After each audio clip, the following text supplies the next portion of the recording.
उपासक की अंतर्दृष्टि कब आती है?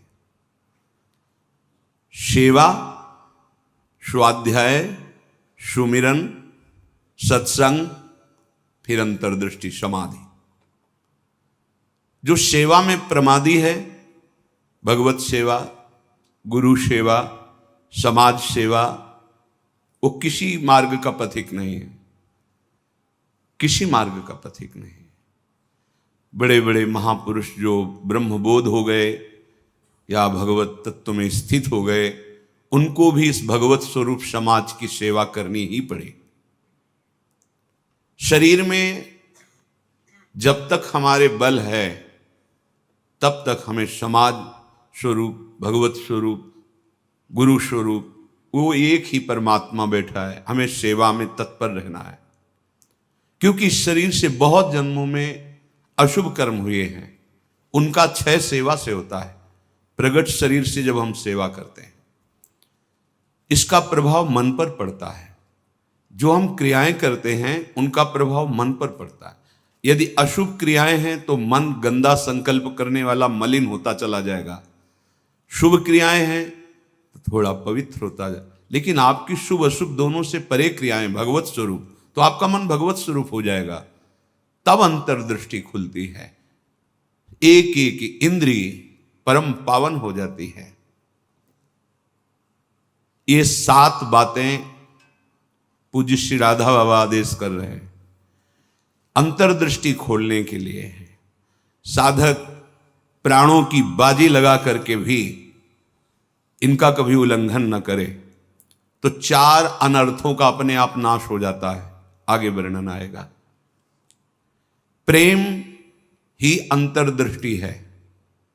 प्रेम नेत्र, हरिवंश नेत्र, हिय के नयन निहार, अंतर्दृष्टि, ये एक ही शब्द के बहुत से पर्यायवाची हैं। प्रेम नेत्र कह रहे प्रेम न बाड़ी नीपजे, प्रेम न हाट बिकाए, राजा परजा जेहि रुचे, शीस दे ले जाए। समझो, प्रेम ये बाजारू वस्तु नहीं कि खरीद लोगे पैसा देके।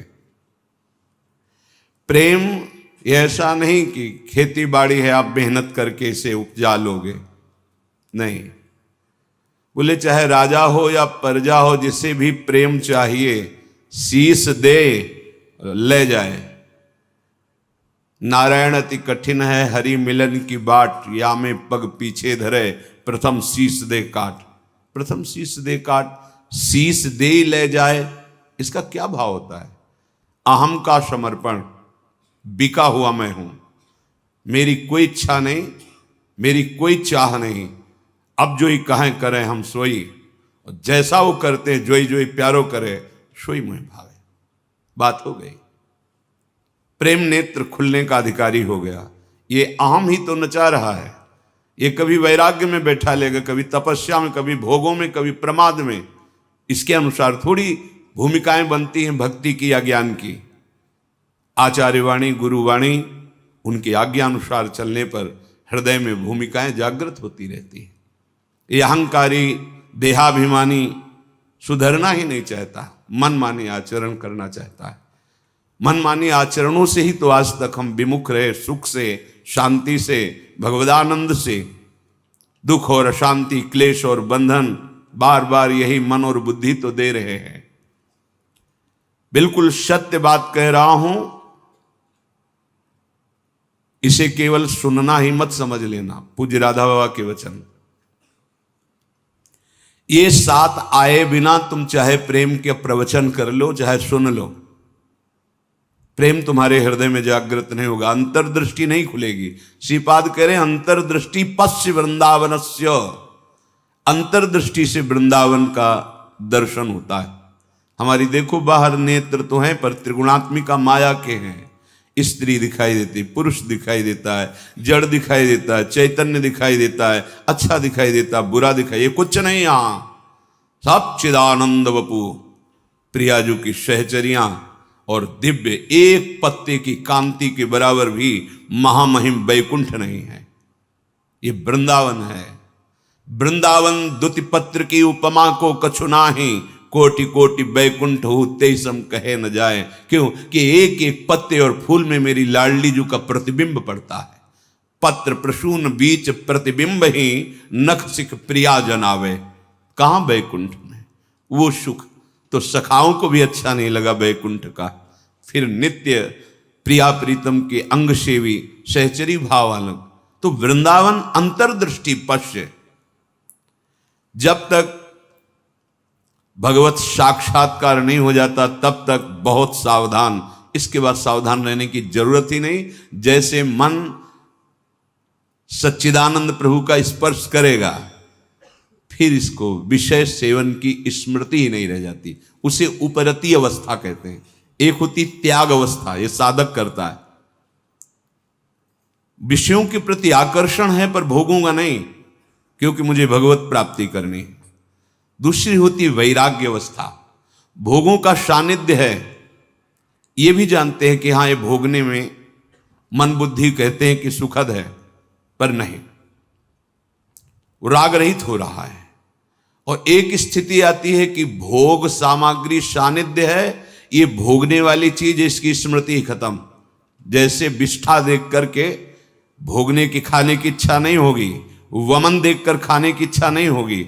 मलवत वमनवत विश्ववत ऐसे यहां से लेके ब्रह्मलोक तक के भोगों का उसे त्याग हो जाता है, जिसे उपरति कहते हैं।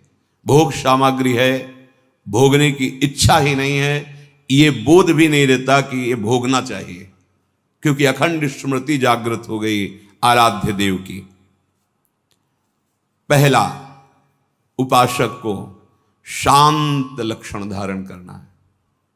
काम आ रहा है, क्रोध आ रहा है, कोई गाली दे रहा है, विक्षेप हो रहा है, प्रतिकूलता आ रही, अपमान, अनुकूलता आ रही, सम्मान। शांत का मतलब ना हर्ष न शोक, गंभीर, अंदर से गंभीर शांत। पहला लक्षण अंतर्दृष्टि खोलने के लिए। सिद्धांत में भी वर्णन शांति, रव्यर्थ कालत्वम विरक्तिर्मान शून्यता। शांति, अपने प्रति कोई बार बार अपराध कर रहा है, शांत। न शरीर से दंड, न वाणी से दंड, न मन से दंड देने का संकल्प, क्योंकि सब में मेरा प्रभु विराजमान है।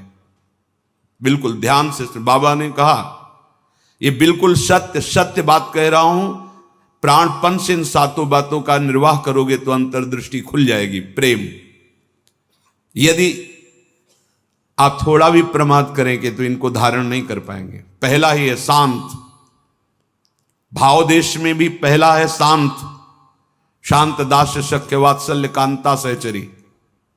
शांत हमारे भगवान का स्वरूप है, शांताकारम, शांत।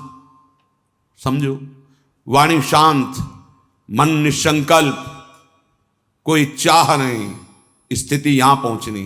शांत का स्वरूप ये, न सोचते न कांक्षते, समः सर्वेषु भूतेषु मद भक्तिम लभते पराम। मेरी भक्ति का परम लाभ, पराभक्ति का स्वरूप ये। कोई चाह नहीं, कोई चिंता नहीं, कोई भय नहीं, कोई शोक नहीं। ब्रह्मभूता प्रसन्नात्मा, हर समय अखंड प्रसन्नता। देखो भक्त कैसा शांत होता है। परीक्षित जी महाराज गर्भ से ही भगवान के परम प्रिय भक्त हैं। भगवान ने गर्भ में ही रक्षा की। जब ये उत्तरा जी के गर्भ में थे, अश्वस्थामा ने ब्रह्मास्त्र संधान किया। कितनी बुद्धि बिगड़ गई थी। गर्भस्थ शिशु की हत्या सबसे बड़ा पाप होता है। भ्रूण हत्या, गर्भ हत्या, ये बहुत बड़े पापों में आता है। इतना बड़ा विद्वान क्रोध के वशीभूत होकर ब्रह्मास्त्र का संधान कि पांडवों का वंश ही विनाश कर देंगे। उत्तरा ने किसी अन्य का आश्रय नहीं लिया। जैसे द्रौपदी जी से चूक हुई, पतियों का आश्रय, सभा में बैठे हुए महापुरुषों का आश्रय, भुजाओं का आश्रय, दांत का, उत्तरा ने नहीं। जे ही देखा कि जाजुल्यमान ब्रह्मास्त्र गर्भ नष्ट करने के लिए आ रहा है, हाथ उठाया और तुरंत भगवान का हे करुणा निधान गोविंद। पूरा शब्द नहीं हुआ, भगवान गर्भ में ही प्रकाशित हो गए, आसपास गर्भ की रक्षा कर रहे हैं। परीक्षित जी गर्भ से ही भगवान के भक्त हैं। अधर्म का धन कोई भी हो बुद्धि भ्रष्ट कर देता है, बहुत इससे बचा जाता है। आप इससे समझिए अधर्म के धर्म का कितना प्रभाव होता है। जबरदस्ती बलात् राजाओं को जीत करके वैभव छीनना, यह स्वभाव था जरासंध का। संतों के मुख से सुना कि जब भीम के द्वारा भगवान ने जरासंध का वध कराया, सहदेव का तिलक किया, पर उसका वो मुकुट जिसमें बहुत से राजाओं की जीती हुई रत्न मणियां हीरे आदि थे, वो मिला के सबसे 20,000 तो कैद किए था। जैसे पशुओं की बलि देना हो, ऐसे वो बलि देने के लिए 20,000 राजाओं को। वही मुकुट एक दिन परीक्षित जी अपने मस्तक पर धारण किए। धारण करते ही शिकार खेलने का मन हुआ, चल पड़े शिकार। इतनी प्यास असह्य हो गई कि ऋषि आश्रम में गए। वो समाधिस्थ थे, अपने स्वरूप में स्थित थे। कोई है आश्रम में, मुझे बहुत प्यास लगी है। वहां तो समस्त इंद्रियां, मन, बुद्धि सब चेष्टा रहित है, भगवत स्वरूप में एकदम डूबे हुए, बाहर से शांत, कोई चेष्टाएं न सुना रही न दिखा रही, कोई इंद्री काम नहीं करेगी, क्योंकि सौम्य अवस्था को प्राप्त समाधिस्थ महापुरुष। पता नहीं कैसे ऐसी बुद्धि बदल गई इतने बड़े महाभागवत की। उपेक्षा करके बाहर निकले, देखा एक मरा हुआ सर्प पड़ा था, ऐसे धनुष की नोक से उठाया और ऋषि के गले में डाल दिया। महत अपराध है। साधु का उपहास या इस तरह की चेष्टाएं, उनको इसका भी पता नहीं चला, तो शांत अपने स्वरूप में स्थित हैं। कुछ ब्रह्म ऋषि कुमार देखे कि राजा परीक्षित अंदर गए थे, बाहर गए तो कोई बात ही क्या, वहां गए तो देखा समाधिस्थ थे, उनके गले में मरा हुआ सर्प। तो ऋषि कुमार दौड़ते हुए श्रृंगी ऋषि जहां स्नान कर रहे थे वहां गए और कहा, राजा परीक्षित ने बड़ा उपहास किया, आपके पिताश्री का एक मरा हुआ सर्प गले में डाल दिया। इतनी बड़ी सामर्थ्य कैसे कि समाधिस्थ मेरे पिता का अपमान।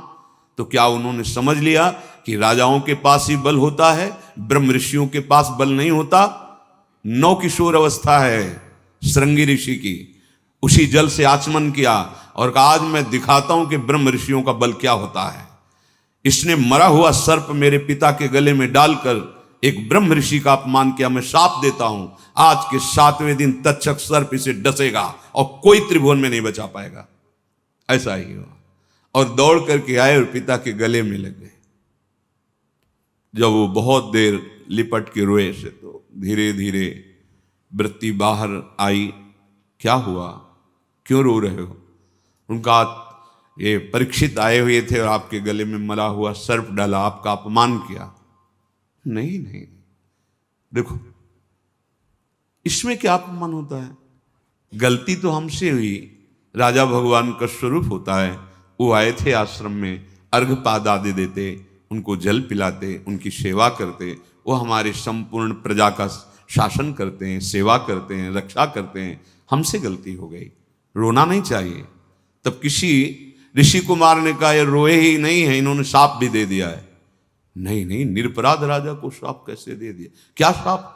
7 दिन में तक्षक काटेगा। गजब कर दिया तुमने। अरे हमसे पूछ तो लेते। अब ये ब्रह्म वाक्य हैं, इतने बड़े ब्रह्म ऋषि वो भी नहीं काट सकते। अपने शिष्यों को भेजा जाओ और परीक्षित को सूचना दे दो, कोई उपाय कर लो अपने परम कल्याण का, 7 दिन में तक्षक सर्प आएगा और डसेगा। जे ही जाके वहां परीक्षित ने मुकुट उतार के ये क्या मेरे से, ये क्या हो गया? मुझे दंड मिलना चाहिए। बहुत पश्चाताप करें, ऐसा उपहास कैसे कर दिया, ऐसा अपराध कैसे कर दिया। इतने में वो शिष्य पहुंचे और कहा, महाराज आपने जो गले में सर्प डाला, बालक होने के कारण श्रृंगी ऋषि ने आपको शाप दे दिया है। निश्चित आपको 7वें दिन महाभयंकर विषधारी तक्षक आएगा और डसेगा, आपको कोई नहीं बचा सकता। आप उपाय कर लीजिए भगवत प्राप्ति का। बहुत हृदय शीतल हुआ। वर्णन है। एकदम हृदय में शीतलता हुई, प्राश्चित हो गया। तत्काल सर्वस्व का त्याग, सम्राट पद पर जन्मेजय का तिलक और गंगा के किनारे का। 7 दिन तक भगवान सुखदेव जी के द्वारा गाई हुई भगवत चर्चा श्रवण की और बीच में प्रार्थना की थी कि भगवान आप चिंता मत कीजिए, ये भूख और प्यास मुझे अब परास्त नहीं कर सकती। जिस प्यास से पीड़ित होकर के हमने गले में सर्प डाला था, आज उसी प्यास को मैं पराजित कर रहा हूं आपके श्रीमुख से सुने हुए भगवत वचन। विचार करो, इतने बड़ा श्राप सुनने के बाद उनके हृदय में कोई शोक नहीं, शांत हृदय। 7 दिन कुछ खा पी नहीं रहे, शांत हृदय। भक्त का हृदय शांत होता है। उनके गले में सर्प डाला हुआ शांत नहीं हुए, कोई बात नहीं। अगर हम भगवत दर्शन करना चाहते हैं, महासुख में निमग्न होना चाहते हैं, दुख मिटाना चाहते हैं, तो शांत होना स्वभाव में लाएं। अशांत स्वभाव नहीं। अशांतस्य कुतः सुखम। अशांति अगर हृदय में होगी तो बहुत पाप बन जाएंगे, कड़ुआ बोलोगे, गंदे आचरण बन जाएंगे, हिंसा आदि दोष भी उत्पन्न हो सकते हैं। इसलिए पहला अंतर्दृष्टि खोलने के लिए शांत, हमारा भाव भी पहला शांत भाव। ये मार्ग का पथिक भी शांत मार्ग का पथिक है। शांत शब्द को पकड़ो, अशांति अंदर से है दबा लो। नाम जब कर रहे हो ये सब मिट जाएगी। बाहर से तुम्हें पहले शांति लानी, बाहर की क्रियाओं में किसी भी तरह से किसी द्वंद्व में तुम्हें अशांत नहीं होना है। वो तभी हो सकता है जब आप लक्ष्य बना लियो भगवत प्राप्ति, तभी सह सकते हो, कोई बात नहीं। भगवान इसकी बुद्धि में बैठ करके हमारे को सहनशीलता सिखा रहे हैं, इसीलिए निंदा कर रहा है, अपमान कर रहा है, अवहेलना कर रहा है। भगवान के द्वारा प्रेरित है या कोई कर्म हमारा क्षय हो रहा है, शांत। दूसरा है आराध्य देव के भजन के सिवा कोई भी एक क्षण व्यर्थ न जाने पावे। अव्यर्थ कालत्वम, कबहू काल वृथा नहीं जाए। सेवक जी महाराज पकड़ो, अंतर्दृष्टि प्राप्त महापुरुष ही जीवन मुक्त कहा जाता है। पकड़ो, कोई भी क्षण भजन के बिना ना जाए। शरीर से सेवा हो रही और अंदर ही अंदर नाम जब चल रहा है, प्रभु के लीला रस से भरे हुए पद गुनगुना। कितना सहज सरल भगवदानंद प्रदान करने का हमें साधन मिल गया गुरु कृपा से। सेवक शरण सदा रहे, अनत नहीं विश्राम। कै वाणी हरिवंश की, कै हरिवंश ही नाम।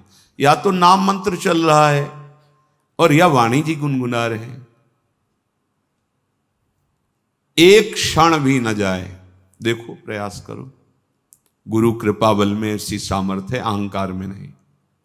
एक क्षण भी भजन के बिना ना जाए, अंतर्दृष्टि तभी खुलेगी। तीसरा, ये विश्वास कर लो, संसार के किसी भी भोग में सुख नहीं है। कभी तुम्हें तृप्ति नहीं मिल सकती, क्योंकि है ही नहीं। ये भूत के लड्डू हैं, चाहे जितना खा लो पेट नहीं भरेगा, और ना खाओ तो ललचाते रहो। इसलिए तुम्हारा ललचाना ना हो, नाम जप करो। ये विश्वास करो महापुरुषों के वचनों से, भोगों में सुख नहीं है। कितना भोगोगे? महाराज ययाति ने अपने शरीर से तो यौवन अवस्था का भोग किया ही, अपने पुत्र की यौवन अवस्था लेकर फिर भी तृप्ति नहीं हुई। तब उन्होंने कहा, संपूर्ण संसार के सब भोग भगवत विमुख व्यक्ति एक को दे दिए जाएं तो भी वो तृप्त नहीं हो सकता, क्योंकि नहीं है। कल किसी ने प्रश्न किया था, ऐसा ऐसा हमने सैकड़ों ऐसा ऐसा सब किया, तो हमने कहा ईमानदारी से बताना, वृंदावन में बैठे हो, क्या तुम्हारी तृप्ति हुई, क्या सुख हुआ? तो चिल्ला के रो के बोला, नहीं, नहीं होगी। विनिश्चितम बदामि तेन अन्यथा वचांस। गोस्वामी जी के, मैं झूठ नहीं बोल रहा, सत्य कह रहा हूं। हरिम भजन्ति, बिना भजन के तुम्हारे इंद्रियां, तुम्हारा मन, तुम्हारा हृदय शीतल हो ही नहीं सकता, विश्राम पा ही नहीं सकता। ये जलाती रहेंगी कामनाएं, तृष्णा, वासनाएं। इसलिए पहले समझ लो, गुरुजनों के वचन मान लेने से निकल जाओगे। अगर अनुभव करने की चले भोग राज्य में, तो आज तक कोई ऐसा नहीं हुआ कि स्वयं लौट पाया हो। हमारी आपकी तो बात जाने दो, बड़े बड़े महापुरुषों में। एक उदाहरण, आद्य गुरु भगवान शंकराचार्य जी नवीन किशोर अवस्था में ही पूरे विश्व को अपने प्रकांड ज्ञान के द्वारा परास्त कर दिया।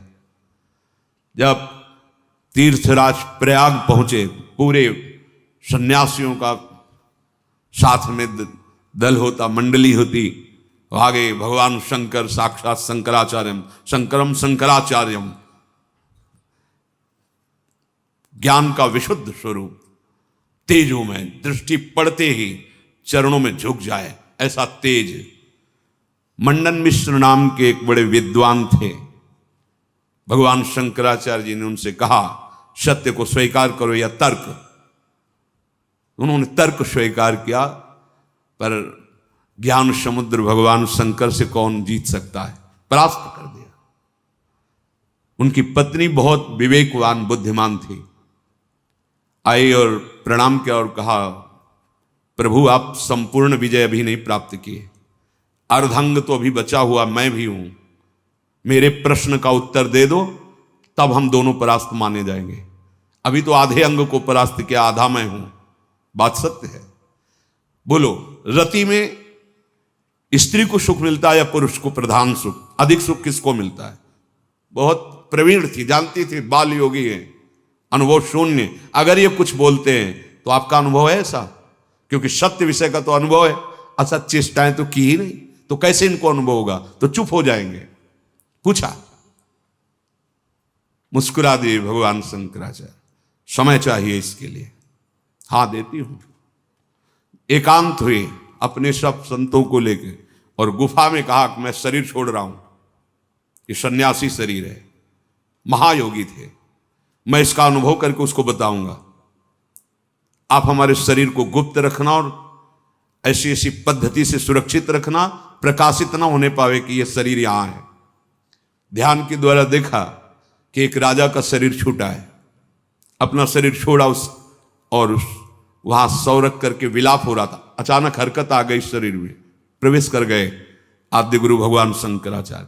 इसके पहले अपने शिष्यों को बता गए थे, मैं वहां उस शरीर में प्रवेश कर रहा हूं और भगवान हरि की माया बड़ी प्रचंड है, कहीं ऐसा ना हो कि उस वैभव सुख में राजी हो जाए। तो एक मोह मुद्गल स्तोत्र की रचना करके दे दी थी, ये आके सभा में सुनाना तो ये सब ठीक हो जाएगा। आद्य गुरु भगवान शंकराचार्य ज्ञान समुद्र, वो कह रहे हैं कि कहीं ऐसे वैभव में, राज वैभव में बुद्धि राजी ना हो जाए, इसलिए मोह मुद्गल स्तोत्र, भज गोविंदम गोविंदम भज मूढ़मते, पूरा स्तोत्र है, ये सुनाना के राज दरबार में। जे ही हरकत हुई शरीर में, तो अब तो महान खुशी, नहीं राजा जीवित हो गए, बड़ा आनंद उत्सव मनाया गया। अब शरीर तो राजा का, लेकिन अंदर योगी, महायोगी, लौकिक चेष्टाओं का बिल्कुल ज्ञान नहीं। रानी बहुत बुद्धिमान थी, समझ गई कि राजा तो पधार गए हैं, इनके शरीर में किसी योगी का आवेश हुआ है। कोई योगी तो क्या, हमारे राजा ही तो है ना। उसने गुप्तचरों को आदेश किया, कहीं भी किसी योगी का शरीर दिखाई दे तो उसको तत्काल नष्ट कर दिया जाए। पहले ही भगवान शंकराचार्य जी ने गुप्त रख लिया था, बता दिया था सुरक्षित रखना। सारी चेष्टाएं उनको सिखाई रानी ने। वास्तविक काफी समय हो गया, शिष्य इंतजार करते रहे, भगवान शंकराचार्य जी वापस ही नहीं हुए। ये मोह मुद्गल स्तोत्र जाके कहा तो बस गा करके वो बाहर निकले। भगवान शंकराचार्य जी अंतर्धान, तो राजा का शरीर फिर ऐसे वाके फिर बताया। तो भोगों में और योग में दोनों के अनुभव करके बड़े बड़े महापुरुषों ने देखा, केवल भ्रम, कहीं कोई सुख नहीं।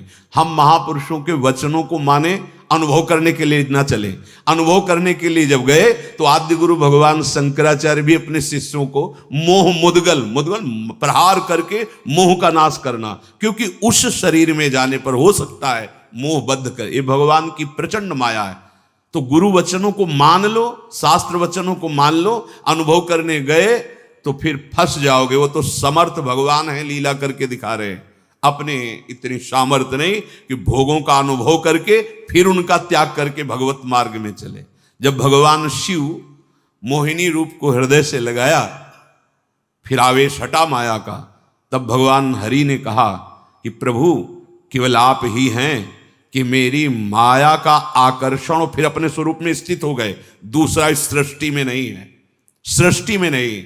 ऐसी प्रचंड माया भगवान की है। इसलिए पूज्य राधा बाबा कह रहे उपासक, तीसरा नंबर है, समस्त भोगों में कोई सुख नहीं है, ये मान लो।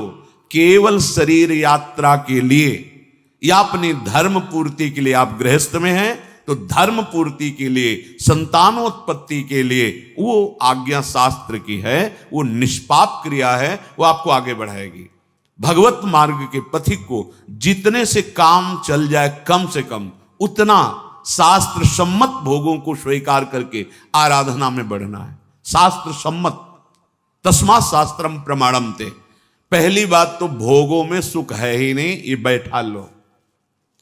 जितने से प्राण पोषण उतना अन्न डाल लिया, जितने से शरीर ढक जाए उतना वस्त्र धारण कर लिया।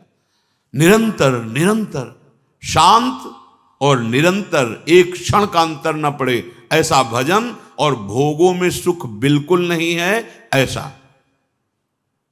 जैसे कोई दुर्गंध युक्त स्थान हो तो हम नाक बंद करके चलेंगे क्योंकि बड़ी दुर्गंध है। कोई मल बमन आदि पड़ा हो तो उस पर दृष्टि नहीं डालेंगे।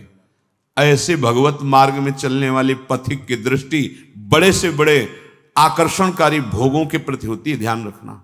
रमा विलास राम अनुरागी तजत बमन जिम जन बड़भाग, वो देखेगा भी नहीं। ऐसे अगर आप किसी भी दृश्य को प्रियता से देखते हैं मोबाइल में, या ऐसे छुप के देख रहे हैं, भाई सामने तो देख नहीं सकते तो किसी ऐसी जगह खड़े जहां से शरीरों का आकर्षण देख रहे हैं, अपने आप का नाश कर रहे हैं, वो संस्कार बन रहे, तुम्हें गिराएंगे, यहां नहीं तो कहीं गिरा देंगे, आज नहीं तो कल गिरा देंगे। बहुत सावधान। ये तीसरा है, किसी भी भोगाकर्षण से हम प्रभावित ना हो। जब दूसरा चलेगा तो तीसरा ही आ जाएगा। निरंतर भजन और ये सावधानी, निश्चित निश्चित। हमें अच्छा लगा जब उससे पूछा, वो खुद वर्णन कर रहा था ऐसा ऐसा ऐसा। हम कहा क्यों गंदी बातें सुने, पर इसलिए कि इससे लाखों लोगों का भाव शुद्ध हो सकता है। उससे पूछा तुम्हें क्या मिला, सुख मिला? तो उसने कहा नहीं, और रो पड़ा चिल्ला के। बस मान लो ये बात, इन गंदे चेष्टाओं में कभी सुख नहीं, कहीं सुख नहीं। केवल तुम मृत्यु का वर्ण कर रहे हो, अपनी जीवन को नष्ट कर रहे हो। शास्त्र सम्मत भोग वैराग्य प्रदान करके मोक्ष प्रदान करते हैं, धर्म अर्थ काम मोक्ष। अगर आप मनमानी आचरण करेंगे, मनोरंजन करेंगे, तो आप कोई भी हो, कहीं भी हो, नष्ट हो जाएंगे। ये संत महापुरुष जन, इनकी वाणी एक जैसे मां दुलार करके डांटती है, ऐसे अनंत दुलार लेकर आपसे कह रहे हैं। आपकी निंदा करना उद्देश्य थोड़ी है, आपको अवगुणी साबित करना उद्देश्य नहीं, आपके हृदय को चोट पहुंचाना उद्देश्य नहीं, पर आपके हृदय को महान बनाना और दुर्गुणों से, दुर्विचारों से, दुष्कर्मों से मुक्त करा के महासुख में निमग्न करना, इस संतों की वाणी का पावर है, ये उसकी सामर्थ्य है। आप उससे कटु वचन न माने, उपहास या अवहेलना न माने। जैसे हम चाहे जो रोग हो डॉक्टर के सामने पेश करते हैं, ऐसे ही बड़ी कृपा है उनके ऊपर जो अपने अवगुणों को अवगुण मान रहे हैं और उनसे दूर होना चाहते हैं। ये कोई आश्चर्य में बात नहीं, क्योंकि भगवती माया बहुत बलवती है। भगवत विमुख कुछ भी करा सकती माया।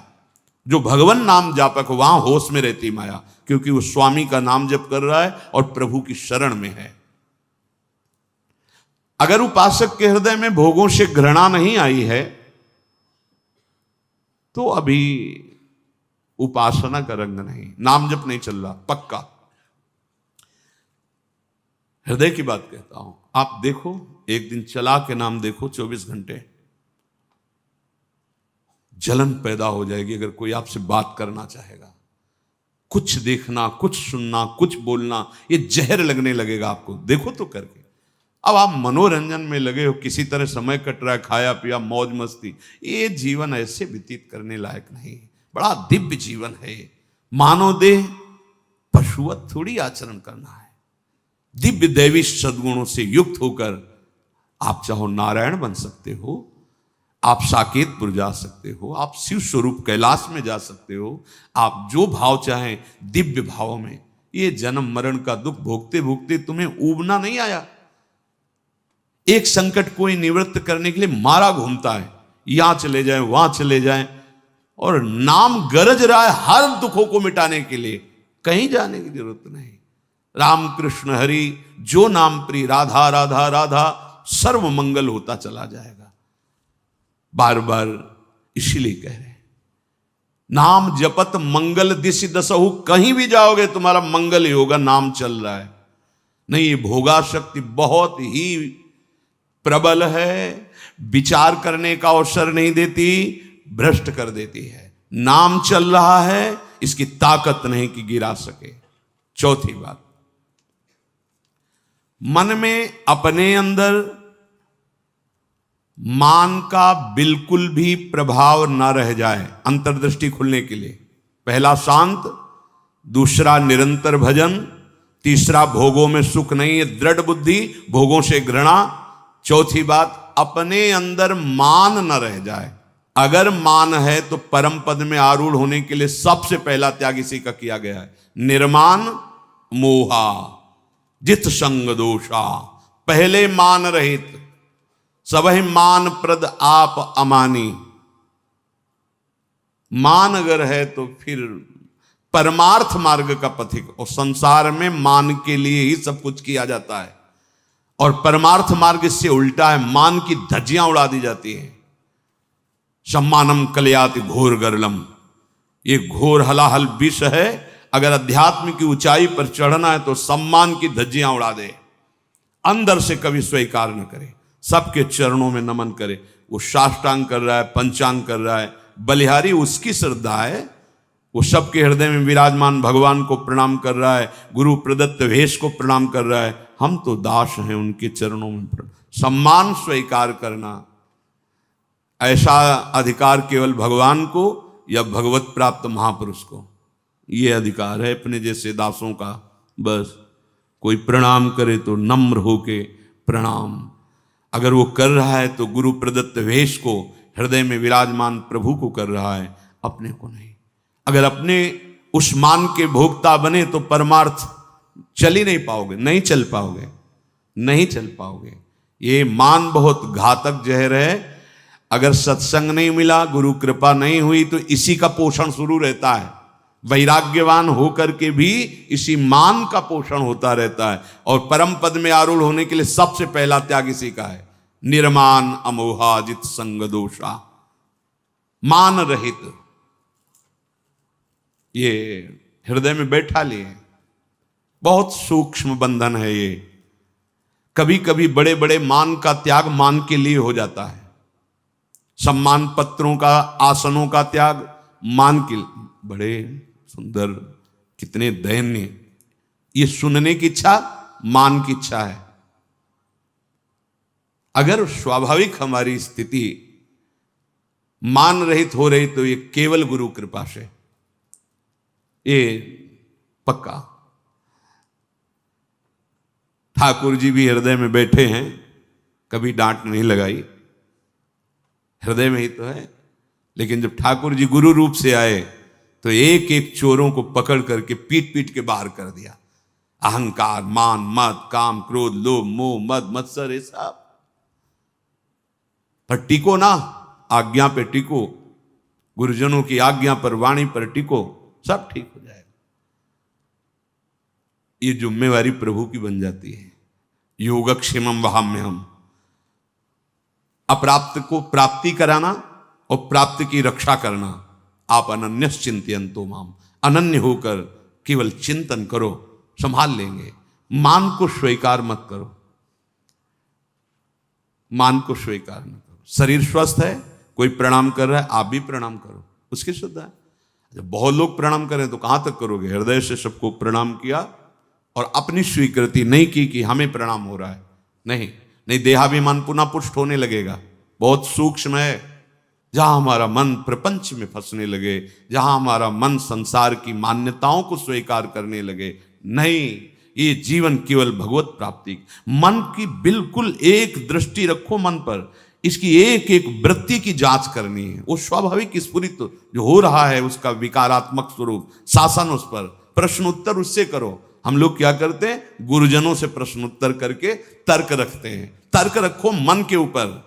क्यों? बहुत बार तो तेरी सलाह मान ली, दुर्गति ही हुई है, अब तुझको मेरी सलाह माननी होगी, जो मैंने संतों से सुना है, जो मैंने शास्त्रों से पढ़ा है, उस पर तर्क रखो। नहीं, मन के तो बोलते ही दस्तखत कर दिए और शास्त्र सम्मत गुरुजनों की वाणी पर क्यों में हो, ऐसा क्यों, वैसा क्यों। चौथा है आपके मन के अंदर मान का बिल्कुल न रह जाना। अमानिना मान देना, स्वयं अमानी, दूसरों को मान देना। महाराज भर्तृहरि जी जब भोगों से वैराग्य की वृत्ति जागृत की, कुछ नहीं, पिंगला का दृश्य देख करके घोर वैराग्य युक्त भगवान शंकर की आराधना, समय पर देवाधिदेव महादेव प्रसन्न हुए और कहा क्या इच्छा करते हो, वरदान मांगो। तो भर्तृहरि जी ने यही वरदान मांगा था, प्रभु कभी सम्मान से मुझे भिक्षा भी ना मिले, तिरस्कृत होकर भिक्षा पाऊं, कभी सम्मान से, मान से नहीं। ये क्यों? जहां मान जागृत हुआ फिर देहाभिमान, क्योंकि चक्रवर्ती सम्राट रहे ना, तो यही मांगा कि मान रहित हमारी स्थिति रहे, अर्थात भिक्षा भी मुझे कभी सम्मान से न मिले प्रभु। और महापुरुषों के वचन, जिस गली में भिक्षा मांगने गए आपका तिरस्कार हुआ, अपमान हुआ, अवहेलना हुई, उस गली में जरूर जाना चाहिए। लेकिन उस गली को पहचान लेंगे, जाएंगे नहीं। और आओ बाबा राधे श्याम, बैठो कुर्सी में बैठो, एक गरम गरम बनाओ, वहां जरूर जाएंगे। नहीं, वहां मत जाइए। दरवाजे के बाहर से भिक्षा का अधिकार है, अंदर बैठना, कुर्सी में जाके बैठना, बात करना, हंसना, ये आप अपने लिए वो बीज बो रहे हैं जो परमार्थ को नष्ट कर देगा।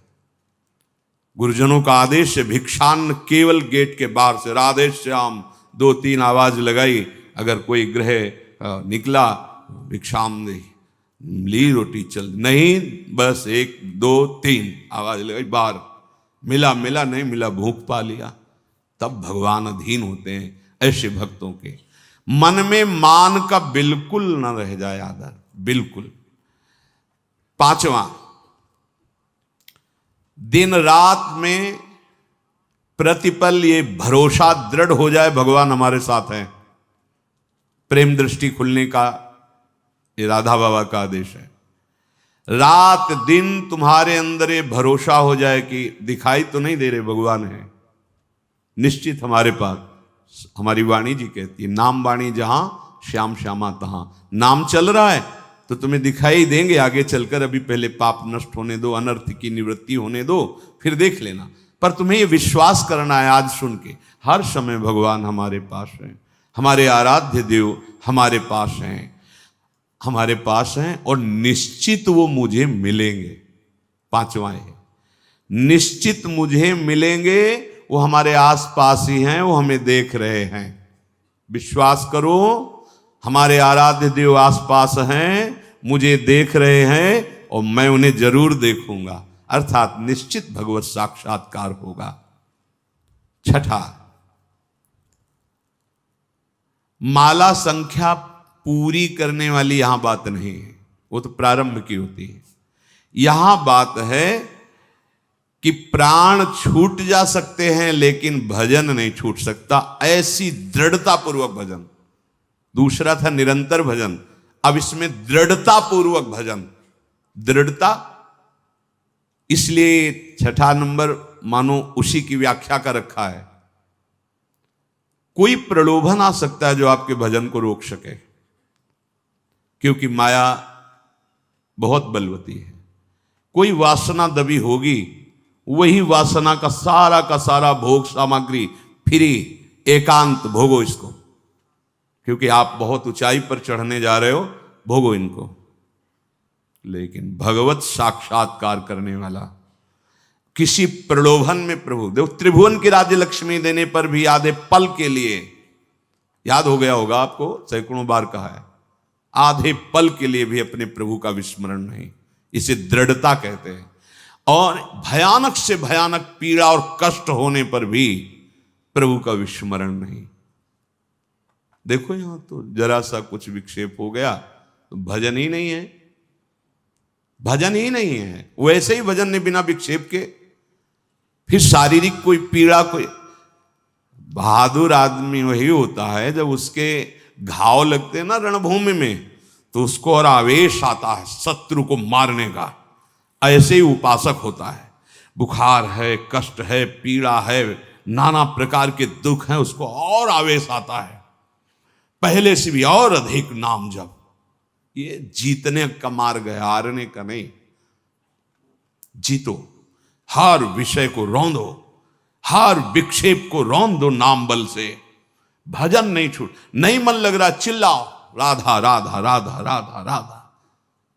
ऐसे अगर तुम मन फंसा लेगा, जान गया कि जरा सा दुख दो भजन छोड़ देगा। नहीं, बाबा कह रहे हैं ऐसा भजन, पहले तो निरंतर भजन का आदेश दिया, ऐसा भजन जिसमें इतनी दृढ़ता कि चाहे प्राण चले जाएं, संख्या वाली बात हम नहीं रह गई, चाहे प्राण छूट जाएं तो वही बात अलग। जैसे एक जगह महापुरुषों के वचन सुने थे, या तो गाढ़ नींद में हो तो तुम्हारी बात अलग, और या मृत्यु में मूर्छा में हो तो तुम्हारी बात अलग। नहीं, अगर चेतना है तो नाम नहीं छूटेगा, चेतना है तो नाम नहीं छूटने देंगे। ये थोड़े दिन तुम्हें कठिन लगता है, जहां अभ्यास हुआ मस्त हो जाओगे, देख लेना, निहाल हो जाओगे। ऐसी बातें कोई प्रयास नहीं करना पड़ेगा। जैसे पलक झपकने का प्रयास आप नहीं कर रहे, जैसे दिल धड़कने का आप प्रयास नहीं कर रहे, जैसे श्वास प्रश्वास में आप कोई प्रयास नहीं कर रहे, ऐसे। और जहां भजन शुरू हुआ तो जैसे भोजन आप करते हो पचा लीवर देता है, ऐसे नाम आप जब करो सारे दुख नष्ट कर देगा नाम, पचा देगा, सारे कर्मों को भस्म कर देगा।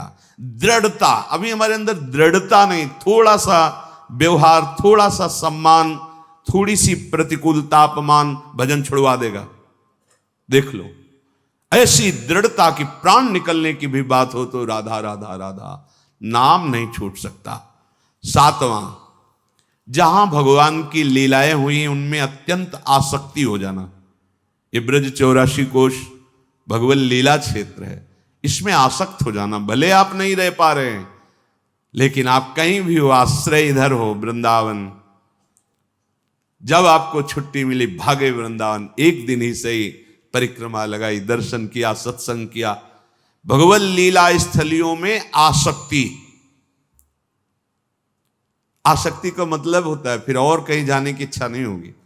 जैसे विदेश में गया हुआ आदमी छुट्टी पाया तो अपने देश जा, तो अपने घर की बात सोचे, घर जाना है, ये हमारा घर है वृंदावन। हम भूल से माया में अनेक संबंध स्थापित करते हुए भटक रहे हैं। आ जाओ, हरि और किशोरी जी, ये ललिता विशाखादि सखियां, दिव्य वृंदावन, ये हमारा घर और ये हमारे घर के जन है। आए मिले परिवार आपने, हरि हंस कंठ लगायो, भाग बड़ो वृंदावन पायो। ये 7 बातें जब कोई धारण करता है और 4 विघ्नों से बच जाता है तो उसके हृदय में अंतर्दृष्टि प्रकाशित हो जाती है। ये 4 दुष्कृत हैं, अनर्थ, ध्यान से सुनना। ये 7 बातें स्वीकार करनी है और इन 4 बातों से बचना है। पहला है दुष्कृत जात अनर्थ। पूज्य श्री राधा बाबा, पूर्व जीवन में जो हमसे पाप हुए हैं, बड़े बड़े बुरे कर्म हुए हैं, पूर्व में लाखों अनंतों जन्मों का बात आ गई। अभी अज्ञानी जी ऐसे तर्क करते हैं, कौन जाने पीछे कर्म हुआ है कि नहीं। अभी नया बच्चा जो प्रकट हुआ वो किसी विद्यालय में तो नहीं गया कि शिक्षा दी गई हो, आप ऐसे करो वो भयभीत हो जाए, मतलब जानता है भय का क्षेत्र है। मां जब दुग्ध तो पीने लगता है, इसका मतलब ये पूर्वाभ्यासी है इसका, दुलार करो, ऐसे पुचकारो, वो किलौरे। इसका मतलब है, जानता है इसे प्यार कहते हैं और ये इसको प्रहार कहते हैं। वो बड़ा पुरातन है, कपड़ा नया बदला हुआ है, अभी जीव नया है। कर्म भोग जब होते हैं, कई प्रश्न करते हैं कि अभी तो 10 वर्ष का बालक था, उसने इतना बड़ा पाप क्या किया, ऐसा। तुम क्या जानते हो? कपड़ा 10 वर्ष का है, लेकिन पहनने वाला बहुत पुरातन है। वो भगवान का अंश है, न जाने कितने शरीरों का त्याग करते हुए पाप कर्म किए, तो वो उसको दंड मिल रहा है। महापुरुषों के वचन, ये अज्ञानी जनों के ऐसे तर्क होते, कैसे उनको समझाए। कह रहे हैं कि जो तुमने पूर्व जीवनों में पाप कर्म किए हैं, अब तुम भजन में लग रहे हो, तुम्हारा अंतिम जन्म का निर्णय है कि मैं भगवत प्राप्त हो जाऊं, अब वहां से हिसाब फटाफट होगा। वो संस्कार मन पे आएंगे, तन पे आएंगे, शांत नाम जप बढ़ाते जाओ। जो भोग जितना, वो बहुत कम करके भोगवा रहे हैं भगवान, बहुत कम करके। अगर तुम्हें अपने सारे कर्मों का भोग भोगना पड़े तो हजारों करोड़ों जन्म बार बार लो और बार बार भोगो, तो भी निपटना मुश्किल हो जाएगा, इतना स्टॉक है। अब इसी जन्म में थोड़ा थोड़ा करके भुगा करके अपने पास बुला लेते हैं। अत्यंत कृपा है। जो भी दुष्कृत जात अनर्थ तुम्हारे जीवन में आएगा, 2 प्रकार से, एक दंड रूप से आएगा और एक आएगा पाप कर्म कराने की प्रेरणा रूप से। ध्यान दीजिए, एक को तो भोग लेना है दंड को, दूसरा आएगा मन में बैठ करके पाप कर्म कराने की प्रेरणा देगा, पाप कर्म कराने की सुविधा देगा। अगर दूसरे को भोग लिया तो आगे फिर योनि बनने का, किसी योनि में जाने का आपने हिसाब तैयार कर लिया। समझ लीजिए, धर्म पूर्वक भोग स्वीकार की आज्ञा है। अधर्म पूर्वक जो हमारे कृत्य हुए हैं, वो 2 प्रकार का प्रभाव डालेंगे। पूज्य श्री राधा बाबा कह रहे, एक तो ये दंड रूप से, जैसे कोई रोग आ जाना, कोई अपमानित कर रहा है, कोई निंदा कर रहा है, आदि आदि, बड़ा तिरस्कार हो रहा, शांत तुम्हारे पाप नष्ट हो रहे। एक आता है मन में, ये अंतर का है, इतनी गंदी वासना और उसी वासना के अनुसार सुविधा, वही भोग तुम्हें मिलेगा जो तुम्हारे अंदर वासना बढ़ी हुई है। बिल्कुल नहीं, अगर त्रुटि कर दी गए, ये भारी अनर्थ पैदा कर दे। प्रायः चलन चलन सब कोई कहे, बिरला पहुंचे कोई, एक कंचन एक कामनी दुर्लभ घाटी दोए। बहुत सावधान। ये बार बार आपको भजन करते समय बुरे कर्मों की स्फुरणा बुराई की तरफ घसीटेगी। 1 मिनट के लिए इससे छोड़ दो, नाम जप साधन सब, चलो 1 मिनट बस वो स्फुरणा स्वरूप संसार की, बड़ा गजब है। 1 मिनट के लिए भी इसे चैन नहीं है, जरा सा छूट पाई भागा संसार में, कोई न कोई पूर्व देखे हुए दृश्य, सोची हुई बातें सामने लगे। इसको अवसर, तभी इसलिए दृढ़ता पूर्वक भजन, पूरा ध्यान रहे इस पहले अनर्थ से हटने के लिए। अगर हमें शारीरिक कोई दुख मिल रहा है, बाहरी व्यवहारिक दुख मिल रहा है, मुझे भगवान से प्रश्न नहीं करना, वो सर्वज्ञ हैं, उन्होंने जानबूझ करके हमारे कर्मों का नाश करने के लिए ये विधान रचा है। मस्ती में भोग लो। आप कहोगे दुख मस्ती, हाँ, मस्ती तो उसी को कहते हैं जो निंदा अपमान तिरस्कार और दुख को सह के निकल जाए, उसे मस्ती कहते हैं। मूर्खता को मस्ती थोड़ी कहते हैं कि आप मदिरा पिए हो, दंडता कर रहे हो, पापाचरण, बोले बहुत मौज और मस्ती है, ये बहुत हिसाब गहरा पड़ेगा, सह नहीं पाओगे। मस्ती तो उसी को कहते हैं, भारी से भारी अपमान तिरस्कार दुख सह गए और निकल गए, भगवत मार्ग में आगे बढ़ गए, बलिहारी उस चरणों की, उस महात्मा की, उस साधक की, जो ऐसे उसे मस्त कहते हैं। वाह वाह रे फकीरा वाह जी, धन्य है तू, निकल गया माया को रौंद के। तो फकीर का मतलब केवल वेश से नहीं है, अंतर से है। सबको भगवत प्राप्ति करने का अधिकार है, सब महात्मा हो सकते हैं, चाहे जिस वेश में हो, बस आचरणों को सुधार करके स्थिति को लाओ। स्थिति प्रज्ञ को महात्मा कहते हैं।